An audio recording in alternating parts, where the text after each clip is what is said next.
Guys, তোমরা যদি গ্রন্থমালা থেকে এই জয়ামিরকে অর্ডার করো, তার সাথে তোমরা কি কি পাবা জানো? তোমাদের আমি দেখাই। এইখানে হচ্ছে তারা অনেকগুলো স্টিকার দিয়া দেয়, প্রত্যেকটা উপন্যাসের যে মেন ডায়লগ থাকে ওইটার স্টিকার দিয়া দেয়। যেমন ধরো এই যে এইখানে দিছে একটা একটা ছন্দ, মানে এই লাইনটা অনেক বেশি সুন্দর। যে পুরুষ ঠকায় তার চোখে অন্যরকম একটা মায়া থাকে, যা নারী খুব সহজে কাটিয়ে উঠতে পারে না আসলে। তারপরে এটা হচ্ছে আমার ফেভারিট জয়ামিরের একটা গান, সেটা হচ্ছে আমি বাকে আমার মনটা বাকে আজও পারলাম না শালার মন রে বুঝাইতে। যাই হোক, তারপর হচ্ছে আরেকটা পছন্দের, এটা হচ্ছে আমির হাওলাদারের একটা ভাইরাল ডায়লগ, সেটা হচ্ছে আমি নিষ্ঠুর তুমি মায়াবতী, আমি ধ্বংস তুমি সৃষ্টি, আমি পাপ তুমি পবিত্র, এত অমিলেও কেন মিলন হলো পদ্মাবতী।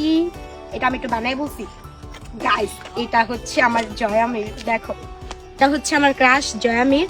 আর এটা হচ্ছে আমির হাওলাদার, যেটা ভাল লাগে। বাট এখন কেন জানি মনে হয় যে পদ্মজা আর অন্তু যদি চাইতো ওদের সুন্দর একটা সংসার হইতো, আর চাইলে তো পারতো যে পাপিষ্ট দুই পুরুষরে মাফ কইরা দিয়া তাদের সাথে সারা জীবন একসাথে সংসার করতে। তারা সংসার করলো না, আর আমরা পাঠিকারা এই উপন্যাস পড়ে আফসোস করতে করতে মইরা যাইতেছি গা।